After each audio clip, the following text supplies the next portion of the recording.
பாதுகாப்பு கிடைக்கும் அப்படின்னு அது ஒரே ஒரு இடம் ஆண்டுடைய சமூகம். அதான் அவர் தான் நம்முடைய அடைக்கலப்பாக இருக்கிறார், அடைக்கல பட்டணமாக இருக்கிறார். அவர் தான் நமக்கு ரெஃப்யூஜாக இருக்கிறார் அப்படின்னு சொல்லி இந்த வசனம் சொல்லு. அப்ப இனி வரப்போற நாட்கள்ல எப்படிப்பட்ட சூழ்நிலைகளில நாம் கடந்து போனாலும் அந்த தேவன் நமக்கு அடைக்கலமாக இருக்கிறார். அவர் தான் நமக்கு ஆதாரமாக இருக்கிறார் என்பதை நாம் மனதில் வைத்துக் கொள்ளலாம். ஓகே. இந்த நாளிலே நாம் வேதாகம வசனத்துக்கு நேராக நாம் கடந்து செல்ல இருக்கின்றோம்.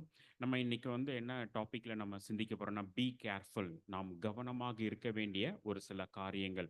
3 காரியங்களை குறித்து நாம் இந்த நாளிலே சிந்திக்க இருக்கின்றோம். 3 காரியங்களை குறித்து நாம் மிக மிக கவனமாக இருக்க வேண்டும் என்று சொல்லி இந்த நாளிலே நாம் சிந்திக்க இருக்கின்றோம். என்னென்ன காரியங்கள் அப்படின்னு சொல்லி போறதுக்கு முன்பதாக எபேசியர் 5வது அதிகாரம் 15வது வசனத்தை யாராவது வாசிக்க கேட்கலாம். எபேசியர் 5வது அதிகாரம் 15வது வசனம்.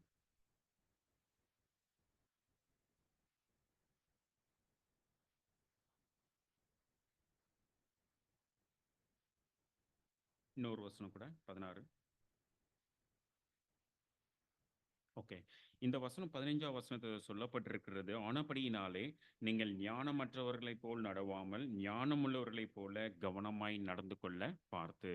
அப்ப இந்த வசனம் சொல்லுகிறது, ஞானமுள்ளவர்களாக இருக்கிறவங்கன்னா எப்படி இருப்பாங்கனாக்கா, அவங்க எப்படி இருப்பாங்க? கவனமாய் நடப்பாங்க அப்படின்னு சொல்லி சொல்லப்பட்டிருக்கு. Be very careful then how you live not as unwise but as wise. அதாவது ஞானம் இல்லாதவர்களைப் போல அல்லாமல் ஞானம் உள்ளவர்களைப் போல கவனமாய் நடக்க வேண்டும் என்று சொல்லி இந்த வேதாகம வசனம் சொல்லுகிறதை நாம் பார்க்கின்றோம். ஆகவே தான் நம்ம இந்த தலைப்பை என்ன கொடுத்தோன்னா, கவனமாக இருக்க வேண்டும். Be careful. அப்போ நம்ம என்னென்ன காரியங்களில் நாம் கவனமாக இருக்க வேண்டும்? நான் இப்போ ஒரு கொஸ்டின் உங்ககிட்ட நான் கேட்க போகிறேன், நீங்கள் எல்லாரும் பதில் சொல்ல போகிறீங்க. நம்முடைய அனுதின வாழ்க்கையில் நம்ம எந்தெந்த காரியங்களை நாம் கவனமாக நாம் கையாளுகிறோம்? பிரதர்ஸும் சொல்லலாம், சிஸ்டர்ஸும் சொல்லலாம். என்னென்ன காரியங்களை நம்ம கவனமாக கையாளுகிறவர்களாக இருக்கிறோம்? நான் ஒரு எக்ஸாம்பிள் சொல்கிறேன். என்ன ட்ரெஸ்ஸு நம்ம போடுறோன்றத நம்ம ரொம்ப கேர்ஃபுல்லாக இருப்போமா இல்லையா? வீட்டில் இருக்கும்போது அதே ட்ரெஸ்ஸு சர்ச்சுக்கு போடும்போது வருவோமா? இல்லை அதே ட்ரெஸ் ஆஃபீஸ்க்கு போவோமா? கண்டிப்பாக கிடையாது. ஸோ என்ன ட்ரெஸ்ஸு போடுறோன்றதுல நம்ம ரொம்ப கேர்ஃபுல்லாக இருப்போம். வேற என்ன நீங்கள் எக்ஸாம்பிள் சொல்லலாமே? வேற எது எதுலலாம் கவனமாக இருப்போம்? ஆ நம்ம நடக்கும்போது எப்படி நடக்கிறோம்? ஷூ போட்டு நடக்கிறோமா? நமக்கு கால் வலி இருக்குதா? இல்லை செப்பல் போட்டு நடக்கலாமா? ஆஃபீஸ்க்கு எப்படி போகிறோம்? ஷூ போட்டு போகலாமா? செப்பல் போடலாம், அதெல்லாம் நம்ம கேர்ஃபுல்லாக இருப்போம். ஒரு ஒரு இடத்துக்கு போகிறதுல வச்சு நம்ம கவனமாக இருப்போம். வேற ஏதாவது எக்ஸாம்பிள்? ஆ ஓகே. பேசும்போது நம்ம வார்த்தைகள் நம்ம கிட்ட பேசும்போது எப்படி இருக்கிறாங்க? ஐயோ! அவங்கள பாதிச்சுருமா? நம்ம பேசுகிற வார்த்தை மற்றவங்கள பாதிக்குமா? அல்லது அவங்கள என்கரேஜ் பண்ணுமா? அப்படின்ற முறையில் நம்ம யோசித்து கவனமாக பேசுவோம். அடுத்து வேற? டிரைவ் பண்ணும்போது வண்டி ஓட்டும்போது ரொம்ப கவனமா இருக்கணும். ஏன்னா போலீஸ், டிராஃபிக்கு, லைட்ஸ் பார்க்கணும், சிக்னல் பார்க்கணும், அப்புறம் ஸ்பீட் லிமிட் பார்க்கணும். பக்கத்தில வண்டி எப்படி இருக்கு? மிக கவனமாக நம்ம என்ன செய்ய வேண்டியிருக்கிறது? கவனமாக கையாள வேண்டியிருக்கிறது. அப்புறம் வேற? சிஸ்டர் சைடு ஏதாவது சொல்லாமே? அ சாப்பிடும்போது என்னென்ன சாப்பிடுறோம்? கண்டதே நம்ம சாப்பிட முடியாது. எது எது நம்ம உடம்புக்கு, பாடிக்கு ஃபிட் ஆகுமோ, அது மட்டும் தான் நம்மளால எடுக்க முடியும். வேற? குக் பண்ணும்போது, காய் கட் பண்ணும்போதெல்லாம் ரொம்ப கேர்ஃபுல்லா இருக்கணும். கையில விரலெல்லாம் வெட்டிடாதபடிக்கு நம்ம கேர்ஃபுல்லா நம்ம என்ன ட்ரெஸ்ஸு போடுறோம்னு கூட நம்ம என்ன செய்வோம்? ரொம்ப சென்சிட்டிவா இருப்போம். நம்ம என்ன சாப்பிடுறோம்? என்ன குடிக்கிறோம்? கடையில போய் என்ன வாங்குறோம்? அதில கூட நம்ம என்ன செய்வோம்? கவனமா இருக்கணும். நம்ம பட்ஜெட்டுக்கு ஏத்த மாரி தான் நம்ம என்ன செய்வோம்? வாங்கணும்னு நெனைப்போம். நம்ம பட்ஜெட்டுக்கு மேல போயிடுச்சுன்னா வாங்க மாட்டோம். ஸோ, அப்ப நம்முடைய கெப்பாசிட்டி, நம்முடைய அளவுக்கு ஏத்தது பிரகாரமாக தான் நம்ம என்ன செய்கிறோம்? எல்லாவற்றிலும் செய்வதற்கு கவனமாக நாம் காரியங்களை செய்கிறவர்களாக இருக்கிறோம். இன்னைக்கு நம்ம வெறும் இந்த உலக காரியங்கள்ல மாத்திரம் நம்ம கவனமாக இல்லாதபடிக்கு, ஆவிக்குரிய நிலைமையில நாம் கவனமாக இருக்க வேண்டிய 3 காரியங்களை நான் உங்களுக்கு சொல்ல விரும்புகின்றேன். அத நீங்க பெரிய மெசேஜா நீங்க எடுத்துக்க வேண்டாம். சின்ன ஆலோசனையாக நீங்க எடுத்துக்கொள்வீர்கள் என்று சொன்னால், நிச்சயமாகவே நம்முடைய அனுதின வாழ்க்கைக்கு அது பிரயோஜனமாக இருக்கும். முதலாவது காரியம் என்ன காரணம்னா, ஆண்டவருடைய பிரசன்னம் நம்மளோடு கூட இருக்கிறதா? கர்த்தர் நம்மளோடு கூட இருக்கிறாரா என்கின்ற காரியத்திலே நாம் கவனம் உள்ளவர்களாக இருக்க வேண்டும். Is God's presence always with us or with me? அப்படின்ற கொஸ்டின் நம்ம எப்பொழுதுமே கேட்க கேட்க வேண்டும். கடவுள் எப்பொழுதும் என்னோடு கூட இருக்கிறாரா? கடவுள் என்னோடு கூட பிரயாணம் பண்ணுகிறாரா? நான் போறேன், ஒரு இடத்துக்கு போறேன், ஆஃபீஸ்க்கு போறேன், இல்லைனாக்கா நான் என்னுடைய வீட்டுக்கு போறேன், இல்லைன்னா என் ஃப்ரெண்டை பார்க்க போறேன், என்னுடைய ஃப்ரெண்ட்ஸோட நான் டைம் ஸ்பெண்ட் பண்ண போறேன் அப்படின்னு சொல்லி நம்ம நினச்சிட்டு நம்ம போகிறோம். ஆனால் அந்த இடத்துல ஆண்டவர் நம்மளோடு கூட இருக்கிறாரா என்பதை நாம் சிந்தித்து பார்க்க வேண்டும். எப்போதுமே நம்ம என்ன செய்யணும்? we need to carry the God's presence always with us. நம்மளோடு கூட ஆண்டவருடைய பிரசன்னத்தை நாம் சுமந்து கொண்டவர்களாக, ஆண்டவர் நம்மளோடு கூட டிராவல் பண்றாங்களா? இல்ல நம்ம தனியா போற மாரி இருக்கும். சில நேரத்துல நம்ம நினைச்சிட்டே இருப்போம், ஆண்டவர் என் கூட இருக்கிறாருன்னு நம்ம நினைப்போம். ஆனா நம்ம ஒரு சில நேரத்துல எக்ஸாமின் பண்ணி சோதிச்சு பார்த்தோம்னா, கடவுள் நம்ம கூட இருக்கவே மாட்டார். அவர் எப்பயோ நம்மள விட்டு போயிருப்பாரு. ஆனா நம்ம நினைச்சிட்டு இருப்போம், ஆண்டவர் நம்ம கூட இருக்கிறாருன்னு சொல்லிட்டு நம்ம டிராவல் பண்ணி போயிட்டே இருப்போம். ஆனா ஆண்டவர் நம்ம கூட இருக்க மாட்டார். அப்ப நம்ம யோசிக்க வேண்டியது, ஆண்டவர் எப்போதும் என்னோடு கூட இருக்கிறாரா? Is God always with me? எப்படின்ற காரியத்தை நாம் மிக கவனமாக இருக்க வேண்டும். அது ஒரு வசனத்தை நம்ம வாசிக்கலாம். லூக்கா எழுதின சுவிசேஷம் 2வது அதிகாரம் 43வது வசனத்தை நம்ம வாசிக்க கேட்கலாம். லூக்கா 2வது அதிகாரம் 43வது வசனம்.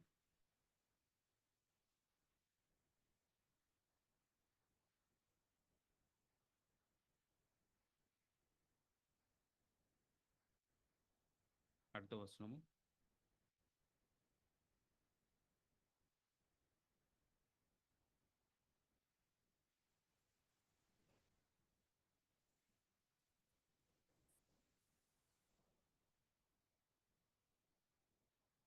ஓகே. இங்கே நம்ம ஒரு சம்பவத்தை நாம் வாசிக்கின்றோம். ஆண்டவராகிய இயேசு கிறிஸ்து பிறந்து 12 வருடங்கள் ஆன பின்பு அவருடைய அவருடைய வயது ஏறக்குறைய 12 வயது நிரம்பினவராக ஆண்டவராகிய இயேசு கிறிஸ்து இந்த உலகத்தில் வாழ்ந்து வந்தார். அவருடைய தாயும் தகப்பனும் தான் யோசேப்பு மரியாள்.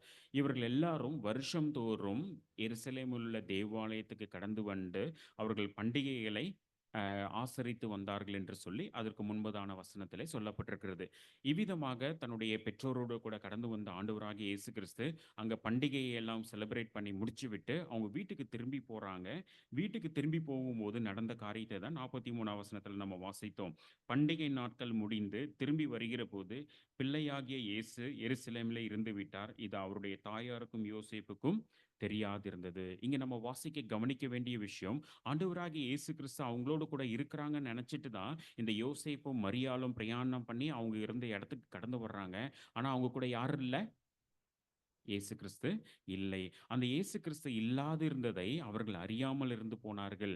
அப்போ இங்க நம்ம கற்றுக்கொள்ள வேண்டிய விஷயம் என்னன்னாக்கா, ஆண்டவராகிய இயேசு கிறிஸ்து எப்போதும் நம்முடைய வாழ்க்கையில இருக்கிறாரா? இல்லையா? என்பதை நாம் அடிக்கடி ஆராய்ந்து பார்க்க வேண்டும். இந்த பெற்றோர்கள் பார்க்கிறோம், ரொம்ப தூரமாக பிரயாணம் பண்ணி போறாங்க. அந்த நாட்கள்ல நமக்கு இருக்கிறது போல, இன்னைக்கு இருக்கிறது போல டெக்னாலஜியோ, இல்ல ஃபோனோ, இமெயிலோ எந்த கம்யூனிகேஷன் சேனலுமே கிடையாது.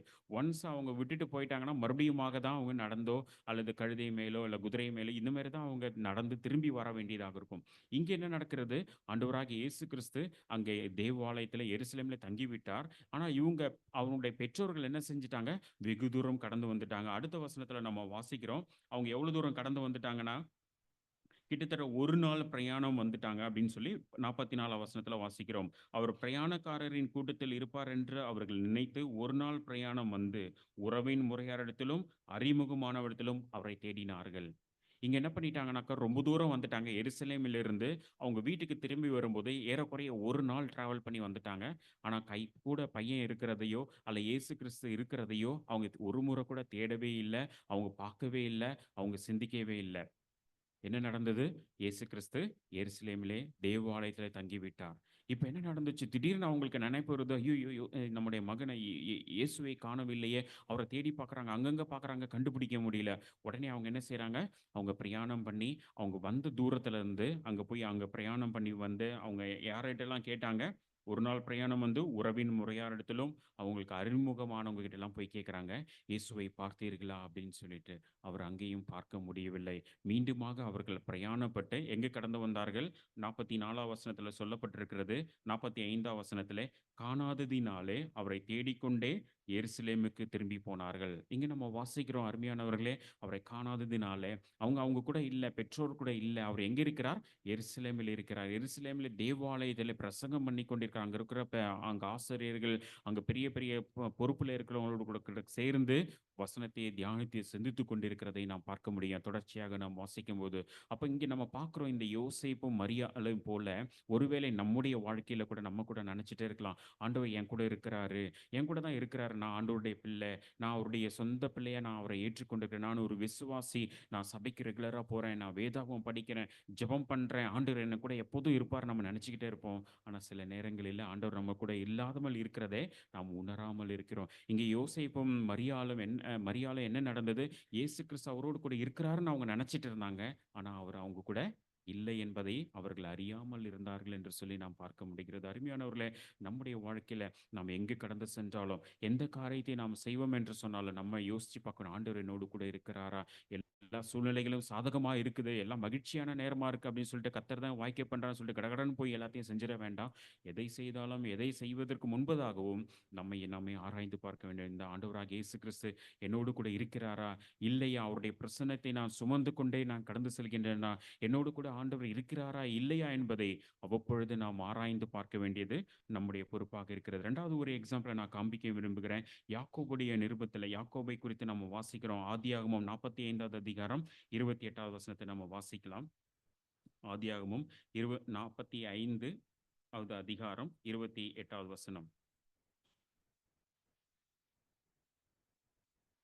அப்பொழுது இஸ்ரவேல், என் குமாரனாகிய யோசேப்பு இன்னும் உயிரோடு இருக்கிறானா? இது போதும், நான் மரணமுடைய முன்னே அவனை போய் பார்ப்பேன் என்றான். 46வது 1வது வசனம். இஸ்ரவேல் தனக்கு உண்டான யாவையும் சேர்த்து கொண்டு புறப்பட்டு பேர்சேபாவுக்கு போய் தன் தகப்பனாகிய ஈசாக்குடைய தேவனுக்கு பலி செலுத்தினான், பலியிட்டான் என்று சொல்லி நம்ம வாசிக்கிறோம். இந்த சம்பவத்தை நான் சுருக்கமா நான் சொல்ல விரும்புகிறேன். இங்க யாக்கோபு இருக்கிறாரு. அவருக்கு பிள்ளைகளாக அநேக பிள்ளை 12 பிள்ளைகள் அவங்களுக்கு இருக்கிறாங்க. அவர்களில் ஒருவன் தான் இந்த யோசேப்பு என்கின்ற மனிதன்.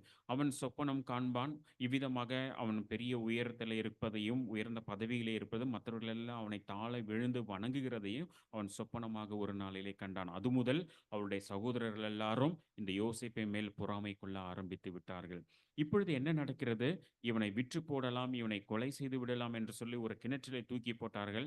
ஆனால் அவருடைய சகோதரனாகிய ஒருவன் என்ன சொன்னான்? இல்லை, இவனை கொண்டு போட வேணாம், இவனை அங்க மீதியான தேசத்துக்கு போறாங்க இல்லையா, அவங்க மீதியானதை காசுக்கு நம்ம அவனை விற்று விடலாம் என்று சொல்லி அந்த யோசேப்பை என்ன செய்து விட்டார்கள்? விலைக்கு காசுக்காக விற்று போட்டு விட்டார்கள். இவன் அங்கு போகிறான். போகிற வழியிலே அங்க அந்த அந்த அந்த எகிப்தினுடைய அந்த அதிபருடைய வீட்டில் ஒரு பெரிய அதிபதியினுடைய வீட்டிலே அவன் போத்திபார் என்கின்ற வீட்டிலே வேலைக்காக அவன் அடிமையாக சேர்க்கப்படுகிறான். அங்கிருந்து கர்த்தர் அவனை உயர்த்தி அந்த எகிப்தினுடைய 2வது பொசிஷன், செகண்ட் பிளேஸ், அந்த கிங்டம்ல 2வது இடத்துல அவன் பெரிய பதவியில வைக்கிறான். இவ்வளவு விஷயத்தையும் அவனுடைய தகப்பனார் அறியாமல் இருக்கிறார்கள். இவ்வளவு தகப்பன் எனக்கு தெரிஞ்சிச்சு, மகன் இறந்து போயிட்டான், அவன் மரித்து போயிட்டான், செத்து போயிட்டான்னு தான் கேள்விப்பட்டிருந்தாங்க. அந்த சூழ்நிலையில தான் இந்த காரியங்கள் நடக்கிறது. இப்ப மறுபடியுமாக அவன் தன்னை அறிமுகப்படுத்துகிறான் தன்னுடைய சகோதரர்களுக்கு எல்லாருக்கும். நான் தான் யோசேப்பு. நீங்கள் விற்று போட்ட அந்த யோசேப்பு நான் தான். இன்றைக்கு எகிப்திலே அந்த பெரிய உயர்ந்த பதவியிலே தேவன் என்னை வைத்திருக்கிறார் என்று சொல்லி அந்த 45வது அதிகாரத்துல முதல் பகுதியிலே அவர் தெளிவாக தன்னுடைய சகோதரர்களுக்கு அறிவிக்கிறான். இதை கேட்டபொழுது அங்குள்ள அவங்க சகோதரர்கள் எல்லாம் மகிழ்ச்சியாக வேகமாக ஊருக்கு திரும்பி அங்க இருக்கின்ற தன்னுடைய தகப்பனாரிடத்துல சொல்றாங்க. அப்பதான் அந்த தகப்பனார் சொன்ன பதிலை தான் இந்த 28ஆம் வசனத்துல வாசித்தோம். அப்பொழுது இஸ்ரவேல், அதாவது யாக்கோபு, என் என் குமாரனாகிய யோசேப்பு இன்னும் உயிரோடு இருக்கிறானே, இது போதும், நான் மரணம் அடையும் முன்பே அவனை நான் போய் பார்ப்பேன் என்று சொல்லி இந்த யாக்கோபு அந்த சகோதரர்களிடத்துல, அந்த அவருடைய பிள்ளைகளிடத்துல சொல்லுகிறதை நாம் பார்க்கின்றோம். இந்த சூழ்நிலையை நாம் சற்று சிந்தித்து பார்க்கும் பொழுது, அவன் ரொம்ப நாளா யோசிச்சுட்டு இருந்தான், தன்னுடைய குமாரன் என்ன நிலைமையாச்சு, தன்னுடைய மகனுக்கு என்ன ஆச்சு அப்படின்னு சொல்லிட்டு அவன் மரித்து போய்விட்டான் என்று சொல்லி யோசித்துக் கொண்டிருந்த இந்த யாக்கோபுக்கு ஒரு நல்ல செய்தி கிடைத்தது. என்ன நல்ல செய்தி கிடைத்தது? தன்னுடைய குமாரனாகிய யோசேப்பு இன்னும் உயிரோடு இருக்கிறான் என்று சொல்லி நல்ல செய்தி கேட்ட பொழுது அவன் மிகவும் மகிழ்ச்சி அடைந்தான் என்று சொல்லி நாம் வேதாகமத்துல வாசிக்கிறோம்.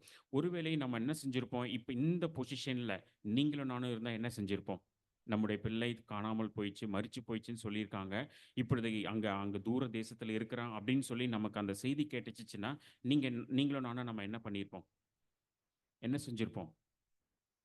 அ தேடி உடனே போய் பார்ப்பதற்காக கடந்து போயிருப்போம். நீங்கலாம் போமாட்டீங்களா? கண்டிப்பா போயிருப்பீங்களே! ஐயோ! நான் கஷ்டப்பட்டு வளர்த்த பையன், இவன் இவ்ளோ தூரத்தில இருக்கான். இவ்ளோ நாள் நான் பார்க்கவே முடியாது. திரும்ப சந்திப்பேனா, பார்ப்பேனா என்று சொல்லி நெனச்சு கூட பார்க்கல. இப்போ கடவுள் எனக்கு ஒரு வாய்ப்பை கொடுத்திருக்கிறார் அப்படின்னு சொல்லிட்டு நம்ம என்ன செய்வோம்? வேகமாக ஓடிச் செல்வோம். ஆனால் இங்கே இந்த யாக்கோபு அப்படி செய்யவில்லை. அவன் செய்த காரியத்தை தான் 46வது அதிகாரம் 1ஆம் வசனம் சொல்லுகிறது. இஸ்ரவேல் தனக்கு உண்டான யாவையும் சேர்த்துக்கொண்டு புறப்பட்டு பெயர்செபாவுக்கு போய் தன் தகப்பனாகிய ஈசாக்குடைய தேவனுக்கு பலியிட்டான். இங்க அவன் செய்த காரியம் உடனடியாக தன்னுடைய மகனை தேடி போகவில்லை. அவன் அங்க தேசத்திலே பஞ்சம் இருக்கிறது. அதற்கான ஆகாரம் அங்கு எகிப்து தேசத்திலே இருக்கிறது என்று சொல்லி, அந்த தேசத்திற்கு அவன் கடந்து செல்லவில்லை. மாறாக அவன் கடந்து சென்றது தேவனுடைய சமூகத்துக்கு கடந்து சென்றான். அங்கு பெயர்செபாவிலே தேவனுடைய சமூகத்துக்கு கடந்து சென்று அவன் பலியிட்டான் என்று சொல்லி நாம் வாசிக்கிறோம். அப்ப அந்த ராத்திரியிலே தேவன் அவனுக்கு தரிசனமாகி அவனுக்கு சொன்ன காரியத்தை தான் நாம் வாசிக்கின்றோம். 44வது வசனம், 46வது அதிகாரம் 4வது வசனம். நான் உன்னோடே எகிப்துக்கு வருவேன். நான் உன்னை திரும்பவும் வரப்பண்ணுவேன். யோசேப்பை தன் கையால் உன் கண்களை மூடுவான் என்று சொன்னார். இங்க நம்ம வாசிக்கிறோம், நான் உன்னோடே எகிப்துக்கு வருவேன் என்று சொல்லி, இங்க ஆண்டவர் அவனுக்கு உரப்ப அதை உறுதிப்படுத்துகிறதை நாம் வாசிக்கின்றோம். உடனடியாக தன்னுடைய மகனை இத்தனை நான்களாக, ஆண்டுகளாக பார்க்க முடியாத சூழ்நிலையிலும் அவன் வேகமாக ஓடிச் செல்லவில்லை. மாறாக அவன் தேவனுடைய சமூகத்துக்கு கடந்து சென்றான். தேவனுடைய கன்ஃபர்மேஷனுக்காக, தேவனுடைய வார்த்தைக்காக அவன் காத்துக் கொண்டிருந்தான். தேவனிடத்தில் ஜெபித்த பொழுது, அவன் பலியிட்டு தேவனை நோக்கி பார்த்த பொழுது, அந்த ராத்திரியிலே தேவன் அவனோடு பேசினார். நான் உன்னோடு கூட வருவேன். நீ எகிப்துக்கு போ.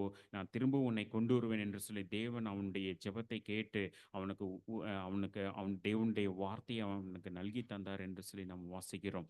அதற்கு பின்பாக தான் அவன் என்ன செய்கின்றான்? அவன் பிரயாணப்பட்டு தன்னுடைய மகனாகிய யாக்கோபை யோசேப்பை சந்திப்பதற்காக பிரயாணப்பட்டு போகிறான். அங்கே எகிப்திலிருந்து அங்க ராஜா மன்னர் சொல்லிட்டாரு, இவனை அழைத்து வரும்படியாக அங்கு என்னென்ன காரியங்கள்லாம் வருது அப்படின்னு சொன்னா, வண்டிகள் எல்லாம் அனுப்பிவிட்டான். வண்டியெல்லாம் அனுப்பிட்டான். ஆட்களை எல்லாம் அனுப்பி, நீங்க பத்திரமாக இந்த யாக்கோபையும் அவனுடைய குமாரரையும், பிள்ளைகள், ஆடு, மாடு, ஒட்டகங்கள் எல்லாத்தையும் கொண்டு வரும்படியாக வண்டிகள் எல்லாம் அனுப்பிவிட்ட பிறகும், அவன் உடனடியாக அந்த வண்டியில ஏறி தன்னுடைய மகனையோ அல்லது பஞ்சத்திலிருந்து தப்பித்துக் கொள்வதற்கோ அவன் போகவில்லை. மாறாக அவன் தேவனுடைய சமூகத்தை நோக்கி பார்க்கின்றான். தேவனுடைய சத்தத்தை அவன் உறுதிப்படுத்துகின்றான். தேவனுடைய சத்தத்திற்கு அவன் எதிர்பார்த்து கொண்டவனாக காணப்பட்டான். நான் உன்னோடு கூட வருவேன் என்று சொன்ன பிற்பாடு அவன் என்ன செய்கின்றான்? அந்த இடத்தை விட்டு கடந்து போனதை நாம் பார்க்கிறோம். அருமையானவர்களே, நம்முடைய வாழ்க்கையில கூட நாம் செய்ய வேண்டிய மிக மிக முக்கியமான விஷயம், தேவன் என்னோடு கூட இருக்கிறாரா?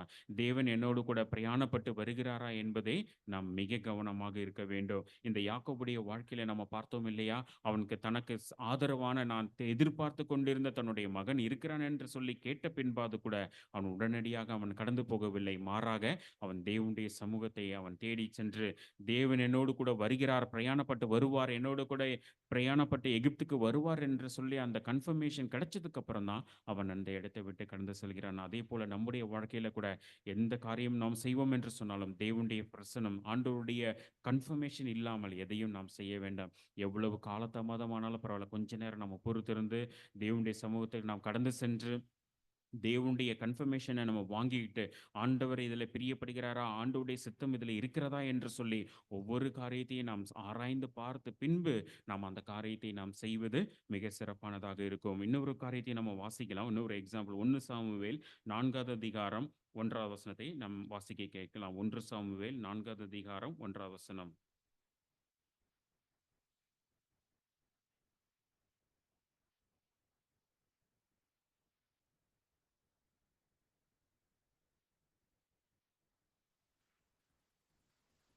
சாமுவேலின் வார்த்தை இஸ்ரவேலுக்கெல்லாம் வந்தது. இஸ்ரவேலர் பெலிஸ்தருக்கு விரோதமாய் யுத்தம் செய்ய புறப்பட்டு எபினேசருக்கு சமீபத்தில் பாளையம் இறங்கினார்கள். பெலிஸ்தரோ ஆப்பெக்கிலே பாளையம் இறங்கியிருந்தார்கள். பெலிஸ்தர் இஸ்ரவேலுக்கு விரோதமாய் அணிவகுத்து நின்றார்கள். யுத்தம் அதிகரித்தது. இஸ்ரவேலர் பெலிஸ்தருக்கு முன்பாக முறியடிக்கப்பட்டார்கள். இங்க நம்ம வாசிக்கிறோம், இஸ்ரவேல் ஜனங்கள் இருக்கிறாங்க, பெலிஸ்தர் இருக்காங்க. 2 பேர் இருக்கிறாங்க. இப்ப இங்க என்ன நடக்கிறது என்று சொன்னால், இஸ்ரவேல் ஜனங்களுக்கும், பெலிஸ்தருக்கும் யுத்தம் வருகிறது. அங்க என்ன நடந்துச்சு அப்படின்னு சொல்லி நம்ம 2வது வசனத்துல வாசிக்கிறோம். இஸ்ரவேல் பெலிஸ்தருக்கு முன்பதாக முறியடிக்கப்பட்டார்கள். அதாவது தோற்று போய் விட்டார்கள். அப்ப இஸ்ரவேலர்கள் ஜனங்கள் எல்லாருக்கும் ரொம்ப கஷ்டமா போச்சு. ஐயோ! நம்ம தோத்துட்டோமே! யுத்தத்தில பெலிஸ்தருக்கு முன்பதாக நம்ம தோற்று போய் விட்டோம் என்று சொல்லி, அவர்கள் என்ன செய்தார்கள்? ஒரு காரியத்தை அவர்கள் ஆலோசனை பண்ணினார்கள். 3ஆம் வசனத்தில நம்ம வாசிக்கிறோம். அவர்கள் என்ன செய்யலாம் என்று சொல்லி யோசித்தபோது, சீலோவில் இருக்கிற கர்த்தருடைய உடன்படிக்கை பெட்டியை கொண்டு வருவோம் என்று சொல்லி அவர்கள் ஆலோசனை பண்ணினார்கள். அவங்கலாம் நெனச்சாங்க, கர்த்தருடைய பெட்டி சீலோவில இருக்கிறது. அப்ப அந்த கர்த்தருடைய பெட்டியை நம்மளோடு கூட வச்சுக்கிட்டு, மறுபடியுமாக இந்த பெலிஸ்தரோடு கூட யுத்தம் பண்ண போகும்பொழுது, நிச்சயமாக நாம் வெற்றி கிடைக்கும். ஏனென்று சொன்னால், கர்த்தருடைய பெட்டி என்பது தேவனுடைய பிரசன்னத்தை அதை சுட்டி காண்பிக்கக்கூடியதாக இருக்கிறது. அப்ப தேவனுடைய பிரசன்னம் நம்மளோடு கூட இருக்கும் என்று சொன்னால், இந்த பெலிஸ்தரோடு நாம் யுத்தத்துக்கு போகும்பொழுது நிச்சயமாக நமக்கு வெற்றி கிடைக்கும் என்று சொல்லி இந்த இஸ்ரவேல் ஜனங்கள் நினைத்தார்கள். ஆகவே என்ன செஞ்சார்கள்? சீலோவில் இருக்கிற கர்த்தருடைய பெட்டியை அங்கு கொண்டு வந்தார்கள். அதைத் தொடர்ந்து நாம் வாசிக்கும் பொழுது, அவர்கள் அந்த பெட்டியோடு கூட மறுபடியுமாக யுத்தத்துக்கு அவர்கள் கடந்து சென்றார்கள். 5வது வசனத்தில நம்ம 7வது வசனத்தில நம்ம வாசிக்கிறோம். அ எ அந்த பெலிஸ்தர் எல்லாரும் அறிந்து கொண்டார்கள். அங்க கர்த்தருடைய பெட்டியானது இங்கே இஸ்ரவேலிலே வந்துவிட்டது என்று சொல்லி அவர்கள் எல்லாரும் அறிந்து கொண்டார்கள். இப்பொழுது மறுபடியுமாக யுத்தம் தொடங்குகிறது. 10ஆம் வசனத்தில நம்ம வாசிக்கிறோம். அப்பொழுது பெலிஸ்தர் யுத்தம் பண்ணினார்கள். இஸ்ரவேலர் முறிந்து அவரவர் தங்கள் கூடாரங்களுக்கு ஓடிப்போனார்கள். இங்க அவங்க நெனச்சாங்க, ஓகே முதல் தடவ அவங்க யுத்தத்துக்கு போகும்போது தோற்று போய் விட்டாங்க. காரணம் ஆண்டவருடைய பிரசன்னம் இல்ல. இல்லவிட்டால் கர்த்தருடைய பெட்டி அவர்களோடு கூட இல்லை என்பதை அவர்கள் உணர்ந்தவர்களாக கர்த்தருடைய பெட்டியை அவர்கள் கொண்டு வந்தாங்க. கர்த்தருடைய பெட்டிய அங்க கொண்டு வந்துட்டு, இப்ப மறுபடியுமாக யுத்தத்துக்கு போறாங்க. மறுபடியுமாக என்ன வாசிக்கிறோம்? அவர்கள் மறுபடியுமாக முறிந்தோடினார்கள். மறுபடியுமாக அவர்கள் தோல்வியை சந்தித்தார்கள். காரணம் என்னவாக இருக்கும்? கர்த்தருடைய பிரசன்னம் அங்க இருக்கிறது. கர்த்தருடைய பெட்டி அங்க இருக்கிறது. ஆனால் அவர்கள் யுத்தத்திலே மறுபடியுமாக தோற்று போகிறார்கள். இங்கே இஸ்ரவேல் ஜனங்கள் என்ன செய்ய வேண்டும் என்று சொல்லி அவர்கள் ஆலோசனை பண்ணி, அவர்கள் அங்க லீட் பண்றத நம்ம வாசிக்கிறோம். ஆனால் வேதாகம வசனம் இவ்விதமாக சொல்லுகிறது. யாத்திராகமம் 13:21 நம்ம வாசிக்கிறோம். யாத்திராகமம் 13வது அதிகாரம் 21வது வசனத்தில நம்ம இவ்விதமாக நம்ம வாசிக்கிறோம். அவர்கள் இரவும் பகலும் வழி நடக்கும்படிக்கு கர்த்தர் பகலில் அவர்களுக்கு வழிநடத்த மேகஸ்தம்பத்திலும், இரவில் அவர்களுக்கு வெளிச்சம் காட்ட அக்கினி ஸ்தம்பத்திலும் அவர்களுக்கு முன் சென்றார். அவங்களுக்கு ஆண்டவராகிய தேவனாகிய கர்த்தர் he was a pillar of cloud and pillar of fire. அவங்களுக்கு மேகஸ்தம்பமாகவும், அக்கினி ஸ்தம்பமாகவும் கர்த்தர் முன்பதாக கடந்து செல்ல வேண்டியதாக இருந்தது. அப்பொழுது ஜனங்கள் ஆண்டவருடைய பிரசன்னத்தை அவர்கள் வழிநடத்தி பின்பற்றி போகக்கூடியவர்களாக இருந்தார்கள். இங்கே நம்ம என்ன வாசிக்கிறோம் அப்படின்னு சொல்லி நம்ம வாசிக்கும்போது, இவர்கள் முடிவு பண்றாங்க கர்த்தருடைய பெட்டி எங்க இருக்க வேண்டும் என்று சொல்லி. ஆனால் வேதாகம வசனம் சொல்லுகிறது, ஆண்டவருடைய பிரசன்னம் முன்னதாக கடந்து செல்ல வேண்டும். அதைத் தொடர்ந்து இஸ்ரவேல் ஜனங்களும் கர்த்தருடைய பெட்டியாக இருந்தாலும், யாரா இருந்தாலும் அதை பின்பற்ற வேண்டும். ஆனால் இங்கே மாறாக என்ன நடக்கிறது? இவர்கள் தீர்மானம் பண்ணிறாங்க. ஓகே நம்மகிட்ட கர்த்தர் இருந்தா, கர்த்தருடைய பெட்டி இருந்துச்சுன்னா நமக்கு ஜெயம் கிடைக்கும். அப்ப சீலோவில இருந்து நம்ம கொண்டு வருவோம். இது ஆண்டவருடைய விருப்பம் இல்லாத ஒரு காரியத்தை அவர்களாகவே தாங்களாகவே முடிவு பண்ணி கர்த்தருடைய பெட்டி நம்ம கூட இருந்தா போதும் அப்படின்னு நினைக்கிறாங்க. ஆனா அங்க மறுபடியும் போகும்போது யுத்தத்துல தோற்று போகிறதை நாம் பார்க்கிறோம். அருமையானவர்களே, இங்கே நம்ம சிந்திக்க வேண்டிய காரியம், ஆண்டவருடைய பிரசன்னம் நம்ம இருக்கிறது என்று சொல்லி நாம் நினைத்துக்கொண்டு நாம் முன் செல்கின்றோம். ஆனால் ஆண்டவருடைய பிரசன்னம் இல்லாமல் இருக்கிறது. ஆண்டவருடைய திட்டமும் தீர்மானமும் நம்முடைய வாழ்க்கையில என்ன என்பதை நாம் அறிந்தவர்களாக ஒவ்வொரு நிமிடமும் நாம் செலவிட வேண்டும் என்பதை நாம் அங்கு பார்க்க வேண்டியவர்களாக இருக்கிறோம். அப்போ 3 எக்ஸாம்பிள் நம்ம பார்த்தோம் இல்லையா? முதலாவதாக யோசேப்பு, மரியாளை குறித்து நம்ம வாசிச்சோம். அவங்க பிரயாணப்பட்டு போயிட்டாங்க. ஒரு நாள் டிராவல் பண்ணி வந்துட்டாங்க. அதற்கு பின்பதாக தான் அவங்க யோசிச்சு பார்த்தாங்க. ஐயோ! ஆண்டவராகிய இயேசு கிறிஸ்து இல்லை என்பதை அறிந்து கொண்டார்கள். அவர்கள் இல்லை என்பதை அவர்கள் அறியாமல் இருந்தார்கள் என்று சொல்லி நாம் வாசிக்கின்றோம். 2வதாக நம்ம ஒரு காரியத்தை நம்ம பார்த்தோம். யார குறிச்சு நம்ம பார்த்தோம்?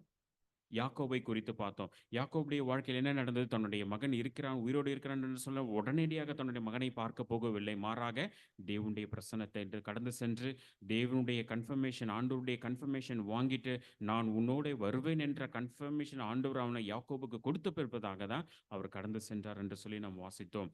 3வது ஒரு காரியத்தை நாம் பார்த்தோம். இஸ்ரவேல் ஜனங்கள் பெலிஸ்தரோடு யுத்தம் பண்ணும்பொழுது 2 முறையும் தோல்வியடைந்து போனார்கள். அவங்க நினைச்சிட்டு இருந்தாங்க, கர்த்தருடைய பெட்டி நம்மளோடு இருந்தா கர்த்தர் நமக்கு ஜெயம் ஜெயம் கொடுப்பார் என்று சொல்லி. ஆனால் அவர்கள் பார்த்தது ஒரு காட்சி பொருளாக, ஒரு ஒரு ஒரு லக்கி சார்மிங் குட்டாக தான் அவங்க பார்த்தாங்களே கண்டி, உண்மையாகவே தேவனுடைய பிரசன்னத்தை அவர்கள் உணரவில்லை என்பதை நாம் அறிந்து கொள்ள முடியும். இந்த 3 எக்ஸாம்பிள நம்ம பார்க்கும்போது நாம் அறிந்து கொள்ள வேண்டியது, உண்மையாகவே நாம் தேவனுடைய பிரசன்னத்தை சுமந்தவர்களாக நாம் காணப்படுகின்றோமா என்பதை நாம் அறிந்து கொள்ள வேண்டும். அதனால முதலாவதாக நாம் கவனமாக இருக்க வேண்டிய காரியம், is God's presence is with me or with us always. கர்த்தருடைய பிரசன்னம் என்னோடு கூட எப்பொழுதும் இருக்கிறதா என்பதை நாம் அவ்வப்பொழுது ஆராய்ந்து பார்க்க வேண்டும். நம்ம நினைச்சிட்டு இருப்போம், ஆண்டவருடைய பிரசன்னம் என் கூட இருக்குது, ஆண்டவர் என்னோடு கூட இருக்கிறார் நம்ம ஒருவேளை நினைக்கலாம். ஆனா உண்மையாகவே பார்த்தால் ஆண்டவருடைய பிரசன்னம் நம்மளோடு கூட இல்லாமல் போகலாம். அப்போ நம்ம ஆண்டவருடைய பிரசன்னம் இல்லாவிட்டால் நாம் செய்ய வேண்டிய காரியம் என்ன? What must be done when God is not with us? ஆண்டவர் நம்மளோடு கூட இல்லாவிட்டால் நாம் செய்ய வேண்டிய காரியங்கள் என்ன? அதே லூக்கா எழுதின சுவிசேஷம் 2வது அதிகாரம் 44வது வசனத்தை நாம் வாசிக்க கேட்கலாம். லூக்கா 2வது அதிகாரம் 44வது வசனம். அவங்க என்ன செஞ்சாங்கன்னு சொல்லி நம்ம வாசிக்கலாம். அவர் பிரயாணக்காரரின் கூட்டத்தில் இருப்பார் என்று அவர்கள் நினைத்து, ஒரு நாள் பிரயாணம் வந்து உறவின் முறையாரிடத்திலும் அறிமுகமானவரிடத்திலும் அவரை தேடினார்கள். காணாததினாலே அவரை தேடிக்கொண்டே எருசலேமுக்கு திரும்பி போனார்கள். 45 வசனத்துல சொல்லப்பட்டிருக்கிறது, காணாததினாலே தேடிக்கொண்டே எருசலேமுக்கு கடந்து போனார்கள். அவங்க தொடர்ந்து பிரயாணப்பட்டு போனாங்களா?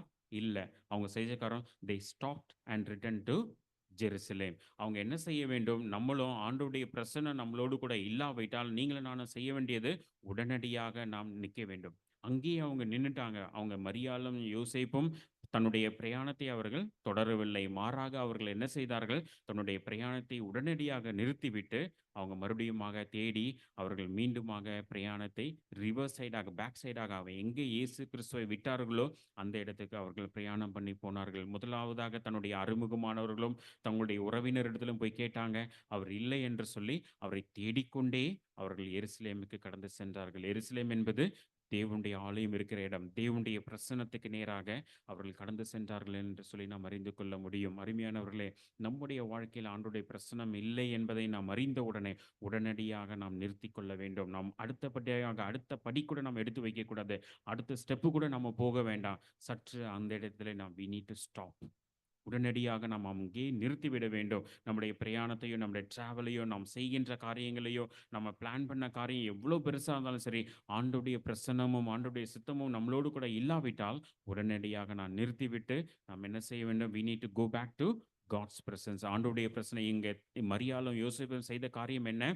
எருசலேமுக்கு கடந்து வந்தார்கள். தேடிக்கொண்டே எருசலேமுக்கு கடந்து வந்தார்கள் என்று சொல்லி நாம் வாசிக்கின்றோம். அதே போல நாம் என்ன செய்ய வேண்டும்? நாம் தேவனுடைய பிரசன்னத்துக்கு நாம் கடந்து செல்ல வேண்டும். நம்மை நாமே ஆராய்ந்து பார்க்க வேண்டும். ஆண்டவரே, நீங்க என் கூட இருப்பீங்க நான் நினைச்சேன். ஆனா நீங்க இல்லை என்பதை நான் அறிந்து கொண்டேன். ஆகவே நான் என்ன செய்ய வேண்டும்? நம்மை நாமே ஆராய்ந்து பார்த்து, நம்மிடத்துல ஏதாவது குறைகள் இருக்கும் என்று சொன்னால் அதை நாம் சரி செய்து கொள்ள வேண்டும் என்பதை நாம் பார்க்க வேண்டும். இங்கே மோசேயை குறித்து நம்ம வாசிக்கிறோம். ஆண்டவரே, நீங்க எங்க கூட வராவிட்டால் நாங்கள் என்னுடைய பிரயாணத்தை நாங்கள் தொடங்கவே மாட்டோம் என்று சொல்லி மோசே சொன்னான். Call this trip off right now என்று சொல்லி அங்க மோசே சொல்லுகிறதை நம்ம பார்க்கிறோம். அவன் சொன்னா, ஆண்டவரே நீங்க எங்க கூட வரலன்னா நாங்கள் என்னுடைய பிரயாணத்தையே நாங்கள் தொடங்க மாட்டோம். அதே போல தான் நம்முடைய வாழ்க்கையில எந்த செயல், எந்த காரியத்தையும் நாம் செய்வோம் என்று சொன்னாலும் ஆண்டவருடைய பிரசன்னம் இல்லாவிட்டால் நாம் செய்ய வேண்டாம். 2வது காரியம், ஆண்டவருடைய பிரசன்னம் இல்லாவிட்டால் நீங்களும் நானும் செய்ய வேண்டிய காரியம் என்ன என்று சொல்லி நாம் பார்ப்போம் என்று சொன்னால், டியூட்ரானமி உபாகமம் 23வது அதிகாரம் 14வது வசனத்தை நாம் வாசிக்கலாம். உபாகமம்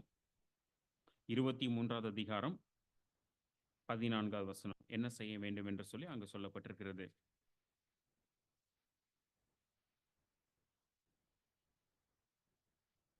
ஓகே. இங்கே நமக்கு வாசிக்கின்றோம், அவர் உன்னிடத்தில் அசுசியான காரியத்தை கண்டு உன்னை விட்டு போகாதபடிக்கு உன் பாளையம் சுத்தமாக இருக்க வேண்டியது. அப்ப தேவனுடைய பிரசன்னம் நம்மளோடு கூட இருக்க வேண்டும் என்று சொன்னால் நாம் சுத்தமாக இருக்க வேண்டும். பரிசுத்தமானதை காரியத்தை தேவன் எதிர்பார்க்கிறார். நம்முடைய பாளையத்தை, நம்முடைய வீட்டிலே, நம்முடைய தனிப்பட்ட வாழ்க்கையில அசுத்தத்தை தேவன் பார்ப்பார் என்று சொன்னால், பாவமான காரியங்கள் இருக்கும் என்று சொன்னால் தேவன் அந்த இடத்துல இருக்க மாட்டார். அவர் நம்மை விட்டு விலகி போவார். அப்ப தேவனுடைய பிரசன்னம் இருக்க வேண்டும் என்று சொன்னால், நீங்களும் நானும் செய்ய வேண்டிய காரியம் என்ன? நம்மை நாமே பரிசுத்தமாக நம்மை காத்துக்கொள்ள வேண்டும். நாம் பரிசுத்தமாக இருக்கும் பொழுது மட்டும்தான் தேவனுடைய பிரசன்னம் நம்மளோடு கூட இருக்கும். முதலாவதாக நம்ம பார்த்தோம், தேவன் நம்மளோடு கூட இருக்கிறாரா இல்லையா என்பதை அவ்வப்பொழுது நாம் சோதித்து பார்க்க வேண்டும். இல்லாவிட்டால் உடனடியாக நாம் தேவனுடைய சமூகத்திற்கு கடந்து செல்ல வேண்டும். அப்போ தேவனுடைய சமூகத்துக்கு கடந்து சென்று, தேவன் நமக்கு ஆலோசனை கொடுக்கிற மகன் நம்ம சரி செய்ய வேண்டிய காரியங்கள், நாம் செய்ய வேண்டிய பாவங்கள், நாம் செய்த தவறுகளை எல்லாம் நமக்கு சுட்டி காண்பிக்கும் பொழுது, அந்த அசுசியான காரியங்கள், சுத்தமில்லாத காரியங்கள் எல்லாம் நம்மை விட்டு சுத்தம் செய்து, நம்மை நாமே பரிசுத்தமாக்கிக் கொள்ள வேண்டும் என்று சொல்லி தேவன் எதிர்பார்க்கிறார். இந்த யோசுவா புஸ்தகத்தில நம்ம 6வது அதிகாரத்தில நம்ம வாசிக்கும்போது 6, 7ல நம்ம வாசிக்கும்போது 7வது அதிகாரத்தில வாசிக்கும்போது, ஆயி பட்டணத்துக்கு நேராக அங்க யுத்தத்துக்கு நேராக கடந்து செல்கிறார்கள். ஆயி என்கின்ற பட்டணம் மிக கொஞ்சம் பேர் தான் இருந்தாங்க. ஆனா தேவனுடைய கட்டளைக்கு அவங்க கீழ்ப்படியாமல், தேவனுடைய பிரசன்னத்தை அவர்கள் சுமந்து செல்லாமல், அவங்க என்ன செஞ்சாங்கன்னா, அந்த ஆகான் அவன் அந்த சாபத்தீடான காரியங்களை எல்லாம் எடுத்துக்கொண்டு தன்னுடைய வீட்டிலே மண்ணில புதைச்சு அவன் வச்சிட்டது நிமித்தமாக, கொஞ்சம் பேரா இருந்தாலும் கூட, ஆனால் அவங்க தேவனுடைய வார்த்தைக்கு கீழ்ப்படியாதனாலே, பாவம் செய்ததினாலே, அந்த யுத்தத்திலே அவர்கள் தோற்றுப் போனார்கள் என்று சொல்லி நாம் வாசிக்கின்றோம். ஆனால் எரிகோ பெரிய மதிலான இருந்த அந்த எரிகோ பட்டணத்துக்கு நேராக அவர்கள் சுற்றி வரும்பொழுது, தேவன் லெகுவான வெற்றியை கொடுத்தார். ஈஸியான முறையில அவங்க வெற்றியை அடைந்து கொண்டார்கள், பெற்றுக்கொண்டார்கள். ஆனால் மிக குறைவான ஜனங்களாக இருந்த அந்த ஆயி பட்டணத்துக்கு முன்பதாக அவர்கள் கடந்து போகும் பொழுது, அவர்கள் தோற்றுப் போனார்கள். காரணம், பாவம் அவர்கள் மத்தியிலே காணப்பட்டது. தேவனுடைய வார்த்தைக்கு அவர்கள் கீழ்ப்படியாமல், அவர்களுடைய வாழ்க்கையிலே பாவம், அசுசியான காரியங்கள், சுத்தமில்லாத காரியங்கள் காணப்பட்டது நிமித்தமாக, தேவன் அவர்களை தோல்விக்கு ஒப்புக் கொடுத்தார் என்று சொல்லி நாம் வாசிக்கின்றோம். அப்ப நம்முடைய வாழ்க்கையில நாம் செய்ய வேண்டிய 2வது காரியம், நம்மை நாமே பரிசுத்தமாக காத்துக்கொள்ள வேண்டும். நாம் பரிசுத்தமாக காணப்படும் பொழுது, தேவன் நம்முடைய வாழ்க்கையில பெரிய காரியங்களை செய்வார் என்பதிலே அறிந்து உ உன் அ எந்தவித சந்தேகமும் இல்லை. 2வது காரியத்துக்குள்ளாக நாம் கடந்து செல்லலாம். 2வது நாம் சிந்திக்க வேண்டும். 1வது காரியம், தேவனுடைய பிரசன்னம் எப்பொழுதும் என்னுடைய வாழ்க்கையிலே காணப்படுகிறதா? அவர் என்னோடு கூட இருக்கிறாரா? என்பதை நாம் கவனம் வைக்க வேண்டும். 2வது காரியம், நாம் தேவனோடு கூட இருக்கின்ற ரிலேஷன்ஷிப், அவரோடு கூட இருக்கின்ற உறவு சரியாக இருக்கிறதா என்று சொல்லி நாம் பார்க்க வேண்டும். Do we have a proper relationship with God? தேவனோடு கூட இருக்கின்ற அந்த உறவு, அந்த ஐக்கியம் சரியாக இருக்கிறதா என்று சொல்லி நம்மை நாமே ஆராய்ந்து பார்க்க வேண்டும். தானியேலை எடுத்துக்கொண்டால், அவனுடைய வாழ்க்கையை நாம பார்க்கும்போது, அவன் 3 முறை ஒரு நாள் 3 முறை அல்ல, தன்னுடைய பல கண்களை எல்லாம் திறந்து கொண்டு, அவன் வழக்கம் போல அவன் ஜெபிக்க ஆரம்பித்தான். அங்க ராஜா கட்டளை கொடுத்திருந்தார். இந்த அவர் உண்டாக்கி வைத்திருந்த அந்த அந்த அந்த பிரம்மாண்ட அந்த அந்த அந்த காரியத்தை, விக்கிரகத்தை நீங்கள் வேற எதையும் வணங்கக்கூடாது. இந்த காரியத்தை தான் நீங்கள் வணங்கி வழிபட வேண்டும் என்று சொல்லியிருந்தார். இல்லாவிட்டால் சிங்கக்கபியிலே போட்டு விடுவேன் என்று சொல்லியிருந்தார். ஆனால் தானியேலோ இவை எல்லாவற்றையும் அறிந்த பொழுதிலும், அதுதான் தானியேல் 6வது அதிகாரம் 10ஆம் வசனத்தில நம்ம வாசிக்கிறோம். இவை எல்லாவற்றையும் தானியேல் அறிந்த பொழுதிலும், வழக்கம் போல தான் செய்து கொண்டு வருகிறது போல முழங்காற்படியிட்டு பலகணிகளை எல்லாம் திறந்து அவன் ஜெபம் செய்தான் என்று சொல்லி நாம் வாசிக்கிறோம். இக்கட்டான சூழ்நிலைகளிலும் மரணம் தான் அதற்கு காரணமாக இருந்த பொழுதிலும், அவன் தேவனோடு கூட செலவிடுகின்ற நேரத்தை ஒருபோதும் அவன் அவாய்ட் பண்ணவில்லை என்று சொல்லி நாம் பார்க்க முடிகிறது. நம்முடைய வாழ்க்கையில கூட எப்படிப்பட்ட கடினமான, நெருக்கமான சூழ்நிலைகள் மத்தியில நாம் கடந்து போனாலும் சரி, நாம் தேவனோடு கூட செலவிடுகின்ற நேரத்தை, தேவனோடு கூட இருக்கின்ற அந்த ஐக்கியத்தை நாம் ஒருபோதும் விட்டுவிடக்கூடாது. அவன் மரணம் என்கின்ற சூழ்நிலையில கூட அவன் தேவனோடு கூட நேரம் செலவிடுவதை அவன் தவிர்க்கவில்லை என்று சொல்லி நாம் வாசிக்கின்றோம். தானியேல் அ ஸ் தாவீதை குறித்து நாம் வாசிக்க முடியும். அவன் அந்தி, சந்தி, மத்தியான நேரங்களில 3 வேளை அவன் ஜெபித்துக் கொண்டிருந்தான் என்று சொல்லி நாம் வாசிக்கிறோம். சங்கீதம் 55வது அதிகாரத்தில நம்ம வரும்போது, அந்த சங்கீதக்காரனாகிய தாவீதுடைய வாழ்க்கையிலே எப்படிப்பட்ட கஷ்டங்கள் வழியாக அவர் கடந்து போய்க் கொண்டிருந்தார் என்று சொல்லி, இந்த 55வது சங்கீதத்தில சொல்லப்பட்டிருக்கிறார். அநேகர் என்மேல் பழி சாட்டிக் கொண்டிருந்தார்கள். அநேகர் என்னை பகைக்கிறார்கள். அநேகர் எனக்குள்ள மரண தீயில் என்மேல் விழுந்தது. பயமும் நடுக்கமும் என்னை பிடித்துக் கொண்டது.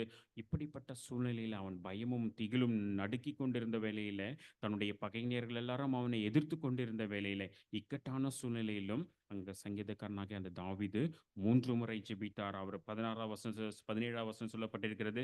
"அந்தி, சந்தி, மத்தியான வேளைகளிலும் நான் தியானம் பண்ணி முறையிடுவேன்" என்று சொல்லி சொல்லப்பட்டிருக்கிறது. அருமையானவர்களே, தானியேலை குறித்து நாம வாசித்தோம். தாவீது குறித்து நம்ம வாசித்தோம். இவர்கள் எல்லாரும் எப்படிப்பட்ட நெருக்கமான சூழ்நிலையிலும் தேவனோடு கூட நேரம் செலவிடுவதை அவர்கள் தவிர்க்கவில்லை என்று சொல்லி நாம் வாசிக்கின்றோம். எஸ்றாவை குறித்து நாம் ஒரு வசனத்தை நாம் வாசிக்கலாம். எஸ்றா 7வது அதிகாரம் 10வது வசனம். யாராவது வாசிக்கலாம்? எஸ்றா 7வது அதிகாரம் 10வது வசனம்.